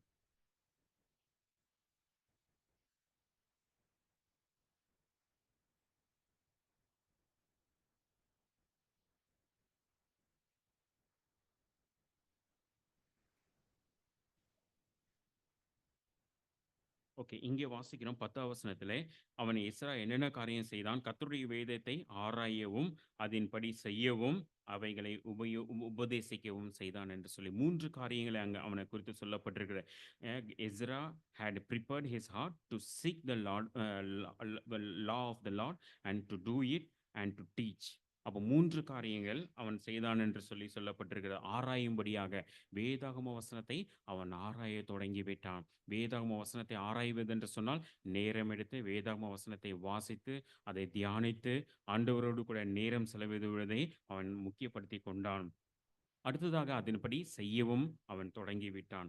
3வது அவன் மற்றவர்களுக்கு உபதேசிக்க தொடங்கிவிட்டான் என்று சொல்லி நாம் வாசிக்கிறோம். அருமையானவர்களே, நாம் தேவனோடு கூட செலவிடுகின்ற நேரம் அ எவ்விதமாக இருக்கிறது? நாம் தேவனோடு கூட இருக்கின்ற அந்த ஐக்கியம் எவ்விதமாக இருக்கிறது என்று சொல்லி நாம் சிந்தித்து பார்க்க வேண்டும். எஸ்றாவை போல நம்முடைய வாழ்க்கையிலும் நாம் நேரம் செலவிட வேண்டும். தேவனுடைய பாதத்திலே உட்கார்ந்து ஆராய்ந்து பார்க்க வேண்டும். அதை தியானம் பண்ண வேண்டும். அதை நம்முடைய வாழ்க்கையிலே கடைபிடிக்க வேண்டும். நம்ம வெறும் கேட்டுட்டு மட்டும் போயிடக்கூடாது. வாரம் வாரம் வந்து கடவுளுடைய வார்த்தையை கேட்டுட்டு மட்டும் போயிடக்கூடாது.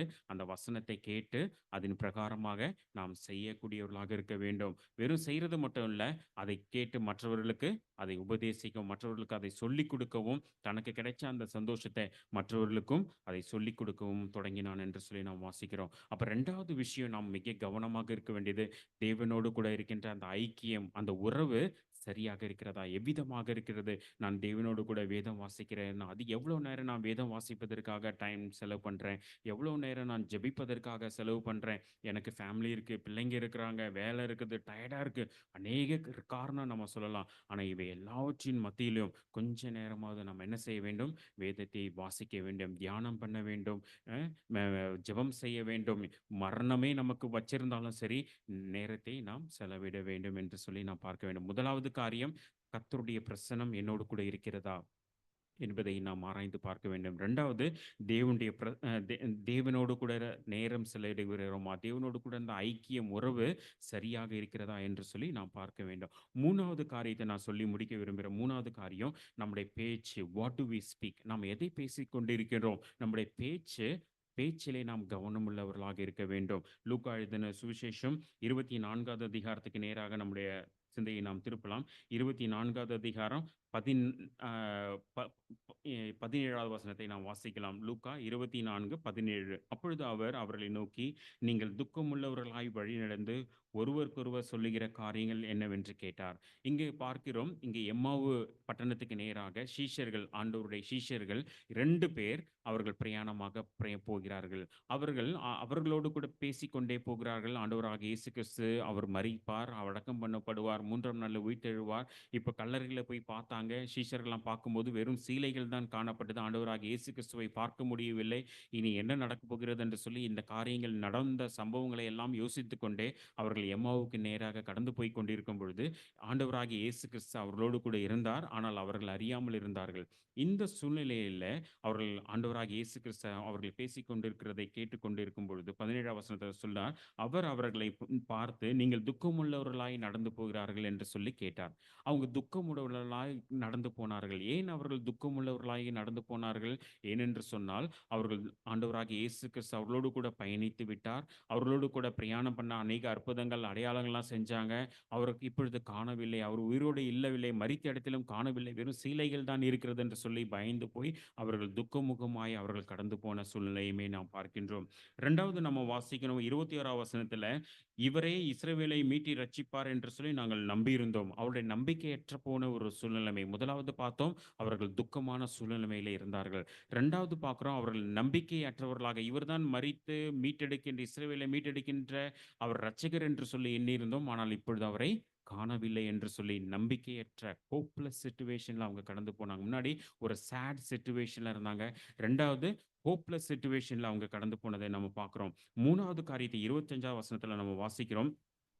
அப்பொழுது அவர் அவர்களை நோக்கி, தீர்க்கதரிசிகள் சொன்ன யாவையும் விசுவாசிக்கிறதற்கு புத்தி இல்லாத மந்த இருதயம் உள்ளவர்களே என்று சொன்னார். புத்தி இல்லாத ஒரு மந்த இருதயம் உள்ளவர்களாக அவர்கள் காணப்பட்டார்கள் என்று சொல்லி நாம் வாசிக்கின்றோம்.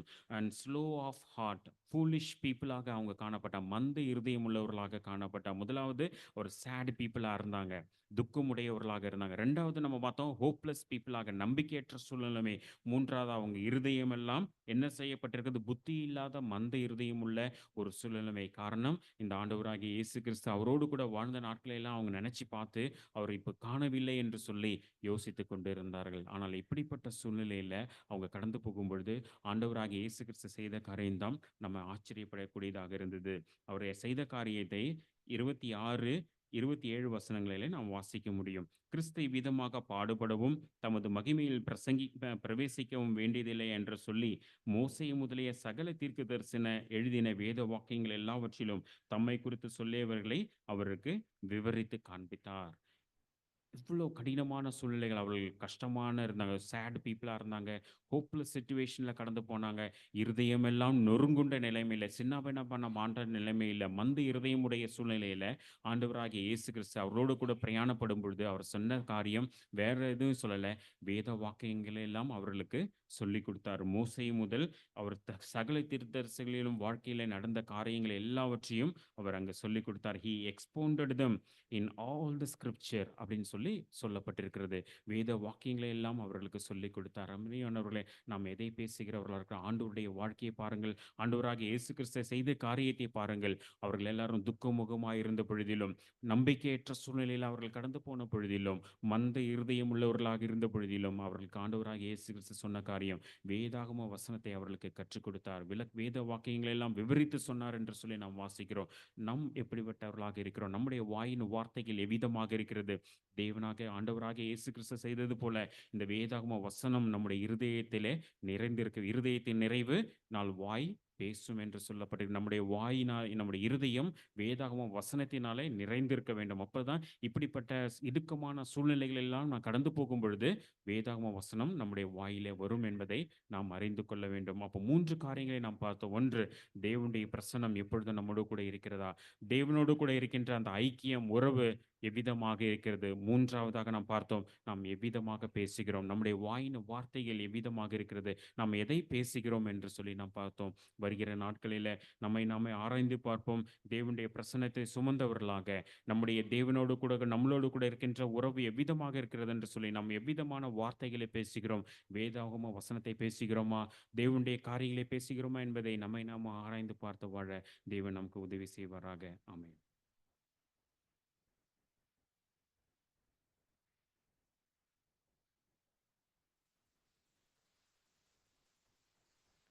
இப்போது இருக்கிற நேரம் நமக்கு சுவிசேஷத்தினுடைய பகுதியாக இருக்கிறது.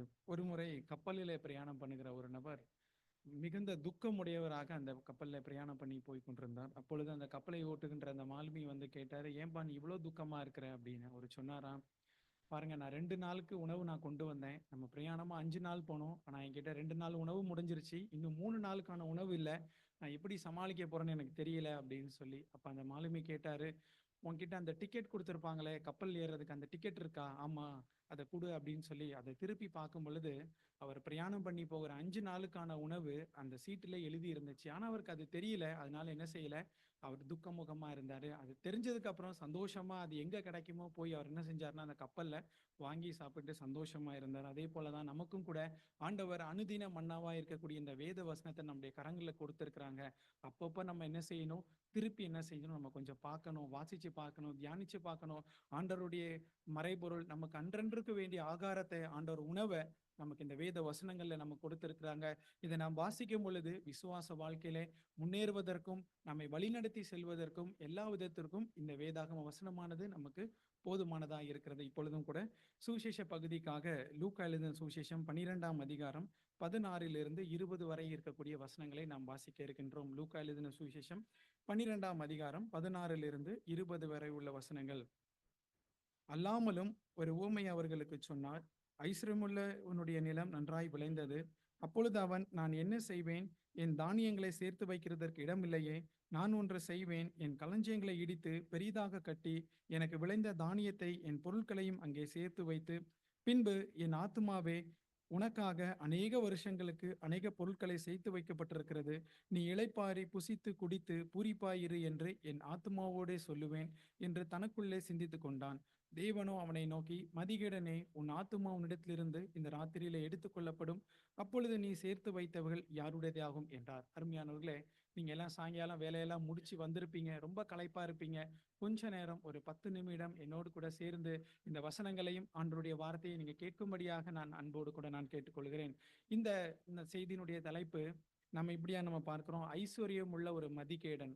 அதாவது ஐஸ்வர்யம், பணக்கார முட்டாள் அப்படின்னு சொன்னா உங்களால நம்ப முடியுதா? அப்படிதான் இந்த வசனத்துல நம்ம என்ன செய்யறோம், நம்ம வாசிக்கக்கூடியவர்களாக இருந்தோம். பாருங்க, ஒரு ஐஸ்வர்யமுள்ள ஒரு மனுஷனுக்கு அவனுடைய தோட்டத்துல அந்த வருஷம் அநேக விளைச்சல் வந்தது. தானியங்களை கொண்டு போய் தானிய கிடங்குல சேர்த்து வைக்கிறதுக்கு இடம் பத்தவில்லை. அது ரொம்ப பெருசா தேவைப்பட்டுச்சு. அவன் இப்படியா தன்னுடைய இருதயத்துல சொல்லி கொண்டானா, என்னுடைய அந்த பண்டக சாலையை நான் இடிச்சு பெருசா நான் கட்டுவேன். இந்த வருஷத்தினுடைய விளைச்சலை எல்லாம் கொண்டு போய் அதுக்குள்ள நான் போடுவேன். அதோடு கூட மாத்திரமல்ல, 19 அவன் சொன்னான், என் ஆத்துமாவை பார்த்து நான் இப்படி சொல்லுவேன், என் ஆத்துமாவே, உனக்காக அநேக வருஷங்களுக்கு அநேக பொருட்களை சேர்த்து வைக்கப்பட்டிருக்கிறது. நீ இளைப்பாரி புசித்து குடித்து பூரிப்பாயிரு என்று ஆத்துமாவோடே கூட சொல்லுவேன் என்று சொல்லி தனக்குள்ளே அவன் சொல்லுகிறத நம்ம பார்க்கிறோம். அவன் இப்படி சொன்னா, என் ஆத்துமா அவனுக்குள்ளே அவன் சொல்லிக்கிறான், நீ எதுக்கும் கவலைப்படாத. என்ன செஞ்சிருக்கலாம், அநேக வருஷங்களுக்கு தேவையான பொருட்களும் தானியங்களும் நான் வச்சிருக்கிறேன் அப்படின்னு சொல்லி, சந்தோஷமா இரு, நீ புசிச்சு குடிச்சு நீ சந்தோஷமா இரு அப்படின்னு சொல்லி தனக்குள்ள அவன் சொல்லுகிற ஒரு காரியத்தை நம்ம என்ன செய்யறோம், இந்த நாள்ல பார்க்கிறோம். இது ஆண்டவராக இயேசு கிறிஸ்து அங்கு சுற்றி இருந்த ஜனங்களுக்கும் சீஷர்களுக்கும் சொன்ன ஒரு உவமை கதை. உவமை கதை என்று சொல்லி சொல்லும் பொழுது அது கேட்பதற்கு ஒரு கதையாகவும், பரலோக ராஜ்யத்தை, ஆண்டவருடைய தங்கக்கூடிய ஆண்டவர் இருக்கக்கூடிய இடத்தை குறிப்பிட்டு சொல்லக்கூடியதான் இந்த உவமை கதையாக இருக்கிறது. இந்த கதையை தான் ஆண்டவராக இயேசு கிறிஸ்து எளிமையாக அவர்கள் புரிந்து கொள்ளும் வகையிலே, அவர்கள் பார்க்கின்ற, அவர்கள் முன்பதாக இருக்கக்கூடிய காரியங்களை உதாரணமாக வைத்து பரலோக ராஜ்யத்தின் காரியத்தை அவர்களுக்கு விளக்கி கொடுக்கிறதை நம்ம என்ன செய்கிறோம், இந்த இடத்துல நம்ம பார்க்கின்றோம். பாருங்க, நான் முதலாவதாக நான் சொன்னேன், ஐஸ்வர்யம் உள்ள ஒரு முட்டாள் அப்படின்னு சொல்லிட்டு. நம்ம ஊர்ல கூட பெரிய பெரிய பணக்காரங்களாம் இருக்கிறாங்க. யாராவது அந்த பெரிய பணக்காரங்களை பார்த்து முட்டாள் அப்படின்னு நம்ம சொல்லுவோமா? ஆனா ஆண்டவர் இங்க என்ன சொல்லி இருக்கிறாரு, அவனை பார்த்து முட்டாள் அப்படின்னு சொல்லி இருக்கிறார். அதுக்கான நிறைய காரணங்கள் இருக்கிறது. ஆனா உலகளாவபடி நீங்களும் நானும் பார்ப்போம், இப்படி எடுத்துக்கொள்வோம். நான் இன்றையிலிருந்து என்னுடைய சம்பளம் 10,000 திராம் எனக்கு கூட்டி கொடுத்துட்டாங்கன்னா நான் என்ன செய்வேன்? ஒருவேளை உங்களுக்கு சொன்னேன் அப்படின்னா, உங்களுக்கெல்லாம் அநேக காரியங்கள் நீங்க சொல்லலாம். நான் நல்ல கார் வாங்குவேன், நல்ல இடம் வாங்குவேன், வீடு வாங்குவேன் அப்படின்னு சொல்லிட்டு என்ன ரூபன் நம்ம நிறைய சொல்லுவோம். இப்போ என்னைய கேட்டிங்கன்னா நான் என்ன சொல்லுவேன்னா, நல்ல ஒரு பெரிய பிராண்டு கார் ஒன்று வாங்கிடலாம், இங்கே ஒரு நல்ல ஒரு பெரிய ஃப்ளாட் வாங்கிடலாம், வேற என்ன ஊரில் நல்ல இடம் வாங்கி போடலாம். இப்படி தான் நம்ம என்ன செய்வோம், நம்ம நினைப்போம். நமக்கு நிறைய சம்பாத்தியம் வரும், நமக்கு நிறைய பொருட்கள் பணங்கள் கிடைக்கும் அப்படின்னா நம்முடைய சிந்தை என்ன இருக்கும், அப்படி தான் நம்ம போகக்கூடியதாக இருக்கும். ஆனால் சடனாக ஒரு கேள்வி கேட்குறேன், இப்படி நான் வாங்கி போட்ட நான் இன்னைக்கு ராத்திரி நான் இறந்துட்டேன் அப்படின்னா, எல்லாம் போயிருச்சு அப்படின்னா, அதெல்லாம் யாருக்கா இருக்கும், யார்கிட்ட போகும்?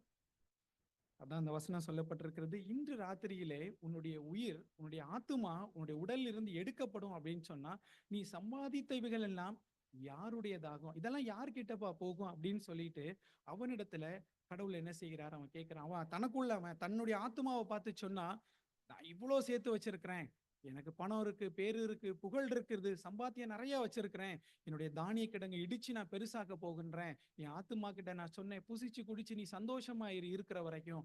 ஆனா ஒருவேளை அந்த ராத்திரியிலே அவன் மரித்து போவான் என்று சொன்னால் அவன் சம்பாதித்ததெல்லாம் யாருடையதாகும்? நான் கேட்கிறேன், நீங்க காலைல எத்தனை மணிக்கு எந்திரிப்பீங்க? எத்தனை மணிக்கு எந்திரிப்பீங்க? நீங்க சொல்லுங்க, எத்தனை மணிக்கு? 4 மணிக்கு. எதுக்காக எந்திரிக்கிறீங்க? எதுக்காக வேலைக்கு போறீங்க? எதுக்கு சம்பாதிக்கிறீங்க? எதுக்கு பிள்ளைங்களுக்கு கொடுக்கணும்? நல்லா இருக்கணும், எதிர்காலத்துக்காக. ஆனா நம்ம எல்லாமே நம்ம செஞ்சுட்டு நீங்க அனுபவிப்பீங்களா அப்படின்னு பார்த்தா, குறிப்பா நம்மள மாதிரி வெளிநாட்டுக்கு குடும்பத்தை ஊர்ல விட்டு நம்ம வந்திருக்கிற நம்முடைய நிலைமைலாம் எப்படி இருக்குன்னா, நம்ம சம்பாதிக்கிறது எதுக்காகனா நம்முடைய குடும்பம் எல்லாம் சந்தோஷமா இருக்கணும், எதிர்காலத்துல அவருடைய பிள்ளைகள் நல்லா இருக்கணும் அப்படின்னு சொல்லிட்டு. ஆனா நம்முடைய எதிர்காலம் எப்படி இருக்கு அப்படின்னும் போது ஒரு பெரிய கேள்விக்குறியா தான் இருக்கும். அதை தான் இந்த நாள்ல நம்ம என்ன செய்ய போகிறோம், வேதத்தின் அடிப்படையிலே நாம் சிந்திக்க நாம இன்னும் இருக்கின்றோம்.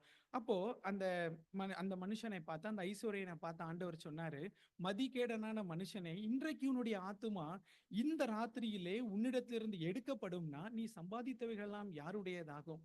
இதே தான் கேள்வி உங்களிடத்துல நானும் கேட்க விரும்புகிறேன். நாம் இவ்வளோ ஓடி ஆடி சம்பாரிச்சு அதிகாலையில எழுந்து நாம் சம்பாதிக்கின்ற எல்லா காரியத்தையும் விட்டுட்டோம், ஒரு நாள் மரித்துட்டோம் அப்படின்னா இதெல்லாம் யாருடையதாகும்? யாரோ ஒருத்தர். யார் எடுத்துட்டு போவா? நம்முடைய குடும்பம், சொந்தம், நம்முடைய பிள்ளைகள், மனைவி, இப்படி என்ன செய்வாங்க? நம்முடைய எடுத்துட்டு போவாங்க. ஆனா அழியாத ஒரு காரியத்தை பத்தி தான் இந்த இடத்துல அங்கு சொல்லப்பட்டிருக்கிறத வாசிக்கின்றோம். அவன் என்ன செய்யறான்? தன் ஆத்துமாவிடத்துல சொன்னா, ஆண்டவர் சொன்னாரு, உன்னுடைய ஆத்துமாவை உன்னுடைய உயிர் உன்னுடைய உடலில் இருந்து நான் எடுப்பேன் அப்படின்னு சொன்னா, மதிகேடனே உன் ஆத்துமா உன்னிடத்திலிருந்து இந்த ராத்திரியிலே எடுத்துக்கொள்ளப்படும், அப்பொழுது நீ சேகரித்தவைகள் யாருடையதாகும்? அப்படின்னா இந்த உலகத்துல நம்மலாம் யாரு? டிராவல் பண்ணி வந்திருக்கிறவங்களா நம்ம என்ன செய்யறோம்? நம்ம இருக்கின்றோம். இந்த உலகத்துக்கு நம்ம என்ன செய்திருக்கின்றோம்? டிராவல் பண்ணி பையூர்ல இருந்து பொய்யூருக்கு வந்திருக்கிறோம். பையூர் என்று சொல்லும் பொழுது தாயினுடைய கருவறையா இருக்கிறது. அதிலிருந்து நாம் எங்க வந்திருக்கின்றோம்? இந்த பொய்யான ஒரு உலகத்திற்கு நாம் வந்திருக்கின்றோம். எங்கு போக போன்றோம்? மெய்யான ஒரு ஊருக்கு நம்ம போக போகின்றோம். அந்த மெய்யான வழி, மெய்யான ஊர் எங்க இருக்கிறது? ஆண்டவராகிய இயேசு கிறிஸ்துவாக இருக்கின்றார் அந்த வழி. அருமையானவர்களே, இன்றைக்கு உங்களுடைய ஆத்துமா மரித்ததற்கு பிற்பாடு எங்கு செல்ல இருக்கின்றது? இப்படிங்கிற ஒரு கேள்வி உங்க இடத்துல நம்ம கேட்டோம் அப்படின்னா, நிறைய பேர் பொதுவா சொல்றாங்கன்னா, விமோச்சனம் அடைஞ்சிருச்சு, முத்தி அடைஞ்சிருச்சு, அவங்க சொர்க்கத்துக்கு போயிட்டாங்க அப்படின்னு தான் நிறைய பேர் சொல்லுவாங்க. ஆனா உண்மையாவே அவங்க போனது சொல்லி யாராவது சொல்ல முடியுமா? நிச்சயமாகவே இல்லை. ஒவ்வொருவருக்கு தான் தெரியும். பாருங்கள், அங்க நாம் வாசிக்கின்றோம், இன்றைக்கு உன்னுடைய ஆத்துமா உன்னுடைய சரீரத்திலிருந்து எடுத்துக்கொள்ளப்படும் என்று சொன்னால், நீ சம்பாதித்தவைகள், சேர்த்து வைத்தவைகள் எல்லாம் யாருடையதாகும் என்று சொல்லி அங்கு கேட்கப்பட்டிருக்கிறது. அப்படியானா இந்த மரணம், இந்த வாழ்க்கை என்பது ஒரு அநித்தியமான ஒரு வாழ்க்கை, நித்தியமான ஒரு வாழ்க்கை இல்லை. இந்த உலகத்தோடு கூட நம்முடைய இந்த சரீரம் இருக்கிறது அல்லவா, இது இந்த உலகத்தோடு கூட என்ன செய்கிறது? போகக்கூடியதா இருக்கிறது. ஏனென்று சொன்னால், இந்த சரீரம் மண்ணினாலே உருவாக்கப்பட்டதுனாலே இந்த சரீரம் மண்ணுக்கு நேராக என்ன செய்கிறது? அது திரும்பக்கூடியதா இருக்கிறது. ஒரு இறந்துட்டாங்கன்னா என்னன்னு சொல்லுவாங்க? அவர் உயிரை விட்டுட்டாருன்னு தான் சொல்லுவாங்க. அவர் என்ன செஞ்சிட்டாரு? உயிரை விட்டுட்டார். அப்ப அந்த விட்ட உயிர் எங்க போச்சு? அவரை உண்டாக்கின ஒரு இடத்துல போச்சு. அப்படி போகணும்னா அது ரெண்டே இடத்துக்கு தான் போக முடியும். வேதம் சொல்லுகிறது, ஒன்று பரலோகம், மற்றொன்று நரகம்.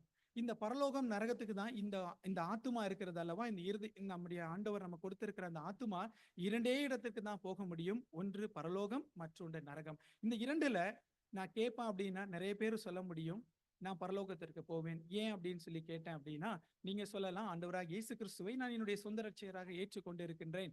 எனக்காக அவர் இந்த உலகத்திற்கு வந்தார், சிலுவையிலே அடிக்கப்பட்டார், மரித்தார், மூன்றாம் நாளிலே உயிரோடு கூட எழுந்து பரலோகத்திலே வாசம் பண்ணி கொண்டிருக்கிறார். எனக்காக ஒரு ஸ்தலத்தை ஆயத்தப்படுத்தி கொண்டிருக்கிறார், என்னையும் கொண்டு போய் சேர்க்க போகிறார் என்கின்ற நம்பிக்கையோடு கூட இருக்கக்கூடிய தேவனுடைய பிள்ளைகள் அநேகர் இருக்கிறார்கள். இன்னமும் கூட ஆண்டவரை அறியாத நிலைமையிலே, இந்த இயேசு கிறிஸ்துவை சரியான நிலைமையிலே அறிந்து கொள்ளாத அநேகர் இருக்கிறார்கள். இன்றைய ராத்திரி நேரத்திலே நாம் ஒருவேளை இந்த உலகத்தை விட்டு கடந்து போவோம் என்று சொன்னால், நம்முடைய ஆத்துமா எங்கு செல்லக்கூடியதாக இருக்கிறது? ஒருவேளை நாம் நரகத்திற்கு போவோம் என்று சொன்னால், ஒருவேளை நாம் பரலோகத்துக்கு போவோம் என்று சொன்னால், நம்மை நாமே வஞ்சிக்கிறவர்களாக நாம் காணப்படுகிறோம் என்று வசனம் சொல்லுகிறது. பாருங்கள், மரணத்துக்கு பிற்பாடு இரண்டே இடம் இருக்கிறது, மோட்சம், நரகம் என்று சொல்லி.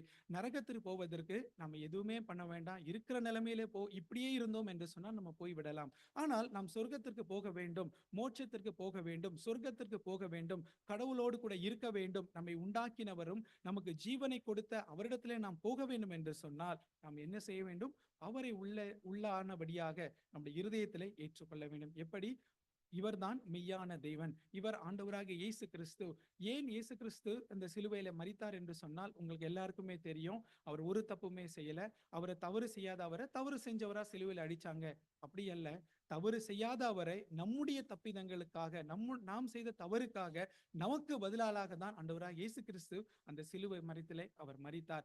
இதை யாரெல்லாம் விசுவாசிக்கின்றீர்களோ, யாரெல்லாம் இதை நம்புகின்றீர்களோ, என்னுடைய பாவத்திற்காக ஆண்டவராக இயேசு கிறிஸ்து அந்த சிலுவையிலே மரித்தார் என்று சொல்லி உள்ளானபடியிலே, உள்ளான உங்களுடைய மனதிலே நீங்கள் ஆண்டவருக்கு உங்களுடைய இருதயத்தை திறந்து கொடுத்து அவரை உள்ளே வருவதற்கு நீங்கள் அனுமதி கொடுக்கும் பொழுது அவர் உங்களுடைய வாழ்க்கையில வரக்கூடியவராயிருக்கிறார். பிறகு நீங்களும் சொல்ல முடியும், நான் இன்றைக்கு மரித்தாலும் தேவனோடு கூட இருப்பேன் என்கின்ற ஒரு நம்பிக்கையுடையவனாக நான் இருக்கிறேன். அருமையான என்னை கேட்டுக்கொண்டிருக்கிற அருமையான தேவனுடைய நண்பர்களே, இந்த ராத்திரி நேரத்திலே தேவன் உங்களை பார்த்து வசனத்தின் வாயிலாக கேட்கிறார். நாம் இன்றைக்கு மரிப்போம் என்று சொன்னால் எங்கு நாம் செல்வோம்? நல்ல ஒரு பாடல் ஒன்று இருக்கிறது.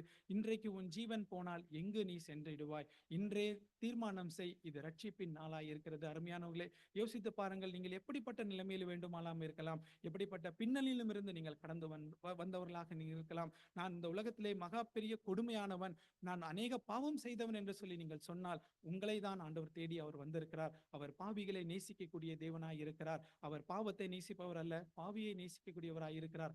வைத்தியனுக்கு நோயாளிக்கு தான் மருத்துவர் தேவைப்படுகிறது அல்லவா? அதே போல இந்த பாவியானவர்களுக்கு இயேசு கிறிஸ்து தேவையுள்ளவராய் இருக்கிறார். அவரை சொந்த ரட்சகராக ஏற்றுக்கொள்ள இன்றைக்கு நல்ல ஒரு தீர்மானம் செய்யுங்கள். பிறகு அப்படியானால் நான் சொன்ன இவ்வளவு நேரம் நீங்க கேட்டுட்டு இருந்தீங்க, அப்ப இந்த உலகத்துல பணம் எதுவுமே வேண்டாமா, காசு எதுவுமே வேண்டாமான்னு நம்ம வாசிக்கலாம். 23வது வசனத்துல நம்ம 22 இருந்து, பின்னும் அவர் தம்முடைய சீஷர்களை நோக்கி, இப்படி இருக்கிறபடியினாலே எண்ணத்தை உண்போம், எண்ணத்தை ஜீவனுக்காக, எண்ணத்தை உடுப்போம் என்று உங்கள் சரீரத்திற்காக கவலைப்படாதிருங்கள் என்று உங்களுக்கு சொல்கிறேன். ஆகாரத்தை பார்க்கிலும் ஜீவனும், ஜீவனுடையவைகளை பார்க்கிலும் சரீரம் விசேஷித்தவைகளாய் இருக்கிறது. காகங்களை கவனித்து பாருங்கள், அவை விதைக்கிறதும் இல்லை, அறுக்கிறதும் இல்லை, அவைகளை பண்டக சாலையிலே களஞ்சியங்களிலும் இல்லாவிட்டாலும் அவைகள் தேவன் பிழைப்பூட்டுகிறார். பறவைகளை பார்க்கிலும் நீங்கள் எவ்வளவு விசேஷித்தவர்கள் அல்லவா இருக்கிறீர்கள். பாருங்கள், ஆகாரத்தை பார்க்கிலும் ஜீவனும் உடையும் அவசியமாயிருக்கிறது. உடையை பார்க்கிலும் என்ன இருக்கிறது? சரீரம் விசேஷித்தம் உள்ளதா இருக்கிறது. இந்த உடையும் சரீரமும் இந்த உலகத்தோடு கூட முடிந்து விடக்கூடியதா இருக்கிறது. ஆனால் நம்முடைய ஆத்துமா இருக்கிறது அல்லவா, அது என்றைக்குமே அதுக்கு அழிவில்லாததா இருக்கிறது. நம்மை உண்டாக்கின தேவனிடத்திலே அது திரும்பக்கூடியதா இருக்கிறது. திரும்பும் பொழுது அது எப்படிப்பட்ட நிலைமையிலே, திரிந்தின நிலைமையிலே இருக்கின்றதா, இல்லை என்று சொன்னால் இருக்கின்ற பிரகாரமாகவே திரும்பி போகின்றதா என்று சொல்லி நீங்கள் சிந்தித்து பாருங்கள். அப்படியானால் இதே வசனத்திலே 31 நாம் வாசிக்கின்றோம், தேவனுடைய ராஜ்யத்தை தேடுங்கள், அப்பொழுது இவைகள் எல்லாம் உங்களுக்கு கூட கொடுக்கப்படும். நீங்கள் தேட வேண்டியது ஒன்றே ஒன்று, தேவனுடைய ராஜ்யம். அதுதான் இந்த ஆண்டவராக இயேசு கிறிஸ்து சொன்ன இந்த உவமை கதையினுடைய சாராம்சமாய் இருக்கிறது. நாம் தேட வேண்டியது தேவனையும், முதலாவது தேவனுடைய ராஜ்யத்தை நாம் தேட வேண்டும். அப்படியானால் நாம் தேடும் பொழுது இந்த உலகத்திற்கு தேவையானவர்களை எல்லாம் அவர் கொடுக்கக்கூடியவராய் இருக்கிறார். 34வது வசனத்தை வாசிக்கலாம். உங்கள் பொக்கிஷம் எங்கே இருக்கிறதோ அங்கே உங்கள் இருதயமும் இருக்கிறது என்று சொல்லி பாருங்கள். உங்களுடைய பொக்கிஷம், நம்முடைய நோக்கம் எல்லாம் எங்கு இருக்கிறதோ அங்குதான் நம்ம இருதயம் காணப்படுகிறது. நம்முடைய பொக்கிஷம் ஆண்டவராக இயேசு கிறிஸ்துவாய் இருப்பார் என்று சொன்னால் உங்களுடைய பொக்கிஷம் பரலோகத்திலே நீங்கள் சேர்த்து வைக்கக்கூடியவர்களாய் இருப்பீர்கள். ஏனென்று சொன்னால் அங்கு திருடனும் இல்லை, கண்ணமிட்டு திடுகிறவன் எவனும் இல்லை. இந்த உலகத்திலே திருடனும், வஞ்சிக்கிறவன், ஏமாற்றுகிறவன் நம்முடைய எல்லாவற்றையும் எடுத்து போகக்கூடியவனாக இருக்கிறார். ஆனால் எதை ஒன்றை மற்றும் நம்முடைய இடத்திலிருந்து எடுத்துக்கொள்ள முடியாது. அது எது? தேவன் நம்மோடு கூட இருப்பது. நித்திய ஜீவனை நம்மிடத்திலிருந்து யாரும் எடுத்து போக முடியாது. எனவே இந்த அழியாத நித்திய ஜீவனுக்கு ஆயத்தம் உள்ளவர்களாக உங்களை நீங்களே தேவனிடத்தில் ஒப்புக் கொடுத்து இந்த ராத்திரி நேரத்தில் நீங்கள் சிந்தித்து பாருங்கள். இன்றைக்கு நான் மரிப்பேன் என்று சொன்னால், இன்றைக்கு என் ஆத்துமா இந்த உலகத்தை விட்டு போகும் என்று சொன்னால் நான் எங்கு போகுவேன்? நித்தியத்தை நான் எங்கு செலவிட போகின்றேன்? நித்தியமாய் கடவுளோடு கூட இருக்கக்கூடிய அந்த இடமும் பஞ்சம், பசி, கண்ணீர், கவலை இல்லாத ஒரு இடமாய் இருக்கிறது. அந்த இடத்துல நான் தங்க இருக்க போகின்ற அந்த இடத்துல எப்படிப்பட்ட நிலைமையில நான் இருக்க போகின்றேன் என்று சொல்லி தீர்மானிக்க வேண்டியது உங்களுடைய கரங்களிலே இருக்கிறது. இந்தியாவிலே, குறிப்பாக தமிழ்நாட்டிலே விசேஷித்தமாக ஒரு ஓட்டல் உரிமையாளர், பல கிளைகள் அவருக்கு இருக்கிறது. அவர் நன்றாக இருந்த அவர் அநேக பிரான்ச், அநேக கிளை வைத்திருந்தார். ஒரு பெண்ணின் மீது, தன்னுடைய கடையில வேலை பார்க்கக்கூடிய ஒரு பெண்ணின் மீது ஆசைப்பட்டது நிமித்தமாக அவருடைய அதுக்கு பிற்பாடு கேஸ் எல்லாம் கொடுத்து அவர் சிறைச்சாலையிலே மரித்து போனார். பாருங்கள், கோடி கோடியாய் அவருக்கு சொத்து இருந்தது. அவருடைய அந்த ஒரு சின்ன ஒரு ஆசை, பெண்ணின் மீது வைத்திருந்த அந்த ஆசை நிமித்தமாக சிறைச்சாலையிலே மரிக்க வேண்டிய ஒரு நிலைமையாக இருந்தது. இன்றைக்கு நம்முடைய நோக்கமும், நம்முடைய ஏக்கமும், நம்முடைய தேவை எதுவாக இருக்கிறது? ஆண்டவராய் இயேசு கிறிஸ்துவாய் இருக்கின்றாரா, பரலோகமாய் இருக்கிறதா என்று சொல்லி சிந்தித்து பார்ப்போம். மேலானவைகளை தேடுங்கள் என்று வசனம் சொல்லுகிறது. உலகத்து காரியங்களை உதறி தள்ளிவிட்டு மேலான தேவனையே நாம் நோக்கி ஓடுவோம். இன்றைக்கு உங்களுடைய ராத்திரி நேரத்தில் நீங்கள் நல்ல ஒரு தீர்மானத்தை எடுக்கும்படியாக உங்களை நாங்கள் அன்போடு கூட நாங்கள் கேட்டுக்கொள்கிறோம். இதை குறித்து இன்னுமாக நீங்கள் அறிந்து கொள்ள விரும்பினால் இந்த கூட்டத்திற்கு முடிந்ததற்கு பிற்பாடு எங்களை அணுகுங்கள். தேவனுடைய வார்த்தையிலிருந்து இன்னும் அதிகமாக உங்களுக்கு சொல்லிக் கொடுக்கவும், உங்களுக்கு உற்சாகப்படுத்தவும் நாங்கள் ஆயத்தமுள்ளவர்களாக இருக்கிறோம். கர்த்தர் தாமே இந்த வார்த்தையை நமக்கு ஆசீர்வாதம் தருவாராக. ஆமென்.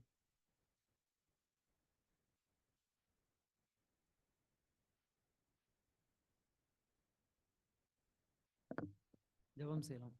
மகாபரிசுத்தம், இறக்கம், கிருபையும் நிறைந்த தேவனே, உம்மை துதிக்கிறோம், ஸ்தோத்தரிக்கிறோம். அப்பா, கிருபையுள்ள தேவனே, மகாபரிசுத்தம் உள்ள தேவனே, உம்மை துதிக்கிறோம், ஸ்தோத்தரிக்கிறோம். இந்த வேளையிலும் கூட கர்த்தாவே, நாங்கள் சபையாய் உம்முடைய சமூகத்திலே வந்து தேவனே உம்மை தொழுது கொள்ளும்படியாகவும், எங்கள் ஆண்டவராக இயேசு கிறிஸ்து எங்களுக்கு செய்த நன்மையை கர்த்தாவே நாங்கள் நினைவு கூறும்படியாகவும், எங்களுக்கு எங்களுடைய ஆயுஸ் நாட்களிலே கர்த்தாவே ஒரு நாளை கூட கூட்டி தந்தீர். உங்களுக்கு நன்றி செலுத்துகிறோம் தேவனே. தொடர்ந்து எங்களை வழிநடத்துங்க.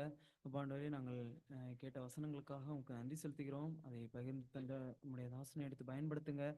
அப்பா ஆண்டவரே, நாங்கள் கேட்டது போல கர்த்தாவே, உம்முடைய பிரசன்னம் எப்பொழுதும் எங்களோடு கூட இருக்கிறதா என்பதை கர்த்தாவே நாங்கள் எப்பொழுதும் கர்த்தாவே உணர்ந்தவர்களாக இருக்க உதவி செய்யுங்க.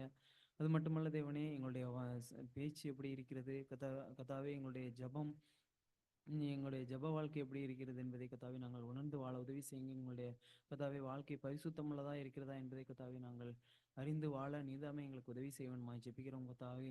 ஆமாண்டவரே, நாங்கள் குறைவுள்ளவர்கள் ஆனாலும் நிறைவாயிருக்கிற தேவன் எங்களை வழிநடத்த வேண்டுமாய் ஜெபிக்கிறோம் கர்த்தாவே. எங்களுடைய பாவங்களை மன்னித்து நாங்கள் தொடர்ந்து உமக்குள்ளாக எங்கள் ஆண்டவராக இயேசு கிறிஸ்துவை போல கர்த்தாவே நாங்கள் அவர் எங்களுக்கு வைத்து போன மாதிரி கர்த்தாவே நாங்கள் பின்பற்றி வாழ நீதாமே எங்களுக்கு உதவி செய்வனுமாய் ஜெபிக்கிறோம் கர்த்தாவே.